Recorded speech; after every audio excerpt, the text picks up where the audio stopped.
नमस्ते. मी मिलिंद विष्णू साबळे, आंतरराष्ट्रीय मानवाधिकार आणि मीडिया संघटना या संघटनेमध्ये महाराष्ट्र राज्य प्रभाराने काम करत आहे. आज संघटनेमार्फत भारतामध्ये पूर्ण अन्याय, अत्याचार, भ्रष्टाचार याविरुद्ध काम करून संघटनेचे नाव मोठे केलेले आहे. आज एका गरीब व्यक्तीला न्याय मिळवून देण्यासाठी गेली 1 वर्ष आमच्या संघटनेतर्फे सांगली मिरज कुपवाड महानगरपालिकेच्या दप्तरी न्याय मागत आहे. ती व्यक्ती म्हणजे मान्य रत्नाकर गोविंद चव्हाण, सांगली मिरज कुपवाड महानगरपालिकेमध्ये ड वर्गात आरोग्य विभागामध्ये सफाई कर्मचारी म्हणून काम करणारी व्यक्ती आहे. या व्यक्तीला न्याय मिळवून देण्यासाठी महापालिकेमध्ये 27/2/2025 आणि त्याच्या अगोदरपासून आम्ही महापालिकेकडे पाठपुरावा करत आहे आणि तेही कायद्यानुसार. पण आत्ता सध्याचे कामगार अधिकारी आणि सध्याचे उपायुक्त त्यांची नावं मुद्दाम या ठिकाणी मी घेत आहे.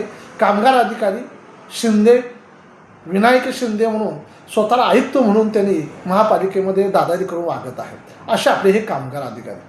त्याचबरोबर सध्या महापालिकेमध्ये प्रशासन प्रमुख उपायुक्त म्हणून सौ अश्विनी पाटील उपायुक्त म्हणून काम करत आहेत. त्यांना नगररचना विभागाचा आणि या सफाई कर्मचाऱ्यांच्या बाबतीत काहीच माहिती नाही असे असणारे आपले अधिकारी म्हणजे उपायुक्त. या दोघांच्याकडे पाठपुरावा केल्यानंतर मला त्यांनी असे उत्तर दिले की सदर कामाची कोणतीही माहिती मिळत नाही म्हणून या व्यक्तीला परमनंट करता येत नाही. अशा चुकीच्या पद्धतीने माहिती दिलेली आहे. 1 वर्ष झाले यांच्याकडे पाठपुरावा करत आहे. आयुक्त साहेबांना सुद्धा या रत्नाकर गोविंद चव्हाण याच्या संदर्भातला कोर्टाचा आदेश ठराव क्रमांक 77 विषय क्रमांक 15 नुसार आरोग्य विभागामध्ये ड या वर्गावर या व्यक्तीला सल्लागार अभिप्रायानुसार सफाई कर्मचारी म्हणून समाविष्ट करून घेण्यात यावा असा ठराव झालेली कॉपीसुद्धा आयुक्त साहेबांना दिली. पण आयुक्त साहेबांनी सुद्धा यामध्ये दखल घेतलेली नाही किंवा लक्ष दिलेले दिसत नाही. कारण खालचे अधिकारी वर्ग जे आहेत ते स्वतःच आयुक्तापेक्षा मोठ्या समजतात. उपायुक्त अश्विनी पाटील कोणताही अभ्यास न करता उत्तर कामगार अधिकाऱ्याच्या जीवावर देतात. त्यांना 4-5 वेळा भेटीत समजावून सांगले की मॅडम आपण नवीन आहात, या गोष्टीचा अभ्यास करा. 1 वर्ष झाल्या व्यक्तीला न्याय मिळत नाही. कोणताही अभ्यास न करता बैठे उत्तर देण्याची व्यवस्था केली. ज्यावेळी या मॅडमला उपायुक्तांना प्रश्न विचारले त्यावेळी या केसच्या बाबतीत एकही उत्तर देता आलेलं नाही. असे निष्काळजी उपायुक्त अश्विनी पाटील यांचा प्रथम मी संघटनेच्या वतीने निषेध व्यक्त करतो. कारण एका गरीब कामगाराला न्याय मिळवून देणं ही त्यांची जबाबदारी आहे. ते जनतेचे सेवक आहेत, जनतेचे मालक नाहीत. हे त्यांनी लक्षात ठेवलं पाहिजे. यासाठी संघटनेच्या वतीनं रत्नाकर गोविंद चव्हाण याविषयी माहिती दिली की हा व्यक्ती कामावर असताना 3 महिने निवृत्तीला राहिले होते.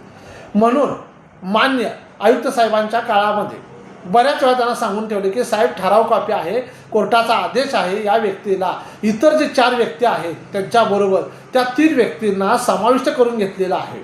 पण या व्यक्तीला समाविष्ट करून घेतलेलं नाही. कारण असं सांगतात की कागदपत्राची फाईल सापडत नाही. सगळा बाजार सापडतो. पैशाच्या गोष्टी असल्या का लगेच फाईली सापडतात. हा 2005 पासून या व्यक्तीची काहीच फाईल सापडत नाही. असा निर्लज्जपणा, निष्काळजीपणा, लज्जास्पदपणाने वागणारा कामगार अधिकारी, स्वतःला आयुक्त म्हणून वागणारा कामगार अधिकारी विनायक शिंदे याला अद्दल कायद्याने घडवणे गरजेचं आहे. अशा पद्धतीने बेफिकीरपणाने उत्तर दिली जातात की फाईली सापडत नाहीत, कागद सापडत नाहीत. मग तुम्हाला या व्यक्तीला कामावर घेता कसं येत नाही म्हणून आम्हाला उत्तर देताय. कागदपत्र तुम्हाला सापडत नाही तर आम्हाला उत्तर देण्याचा तुम्हाला अधिकार कसा काय आहे? नाही म्हणून कसा काय अधिकार देता? महापालिका अधिनियमानुसार कोर्टाचा आदेशाचा तुम्ही भंग करताय, ठराव क्रमांक 77चा भंग करताय, विषय क्रमांक 15चा तुम्ही भंग करताय. इतर व्यक्तीला 3 व्यक्तीला तुम्ही कायम समाविष्ट करून घेतलेला आहे आणि या 4थ्या व्यक्तीला समाविष्ट करून घेत नाही आणि यांच्याकडून सह्या करून सुद्धा घेतलेल्या आहेत की तुम्हाला आम्ही या ड वर्गामध्ये सफाई कर्मचारी म्हणून समाविष्ट करून घेतलं तर तुम्हाला इथून पुढं कोणतेही पगाराचे सर्व फायदे सोडून द्यायचे आहेत. त्याचबरोबर कायद्यानुसार ज्या काही फायदे असतील ते तुम्ही सोडून द्यायचे आहेत. तसेच तुम्हाला इतर या गोष्टीबाबतीत न्यायालयात या गोष्टीच्या विरोधात न्याय मागता येणार नाही अशी लेखी कबुली स्टॅम्पवर यांनी सही करून घेतलेल्या आहेत. आणि ती कागद गेली कुठं? यांच्या स्टॅम्पवर सह्या करून तुम्ही घेतलेला आहे की तुम्हाला ड वर्गामध्ये समाविष्ट करून घेणार पण इतर कोणते फायदे देणार नाहीत. पगार तुम्हाला मिळणार परंतु त्याप्रमाणे मिळणार. न्यायालयामध्ये इतर कुठं दाद तुम्हाला मागता येत नाही. अशा प्रकारचा जो कागद महापालिकेमध्ये सही करून घेतलेला आहे तो कागद मुद्दामही लोक बाहेर काढत नाहीत. कारण एका गरीब व्यक्तीला जर कामावर हजर करून घेतलं तर सुरुवातीपासून या व्यक्तीला परमनंट झाल्यापासून या व्यक्तीला पगार द्यावा लागणार आहे. तो पगार यांच्या अंगावर पडणार आहे. म्हणून हा मुद्दाम डावलायचं काम चालू केलेलं आहे. त्याचबरोबर 13/3/2005च्या उपायुक्त आस्थापना यांच्याकडील विषयपत्रानुसार यांना कामावर घ्यायचं आहे असं त्यांना ठराव झालेला आहे. यासाठी महापालिकेच्या वतीला महापालिकेच्या न्याय विभागामध्ये, नगररचना विभागामध्ये कामगार अधिकारी, आयुक्त यांना वारंवार सांगितले की साहेब हा व्यक्ती लवकर निवृत्त होणार आहे, निवृत्त झाल्यानंतर या व्यक्तीला जगायचं साधन नाही. जर या व्यक्तीला तुम्ही आत्ता परमनंट जर केला तर येणाऱ्या काळामध्ये त्याच्या घरामध्ये जे कोण असतील त्यांना तुम्ही त्या ठिकाणी वारस म्हणून लाभ देण्याचा प्रयत्न करावा.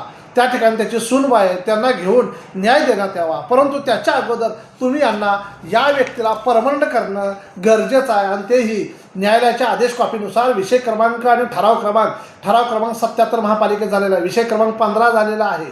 आस्थापना उपायुक्त यांच्या सूचनेनुसार पत्रसुद्धा काढलेलं आहे. तरी देखील आपण दखल घेत नाही.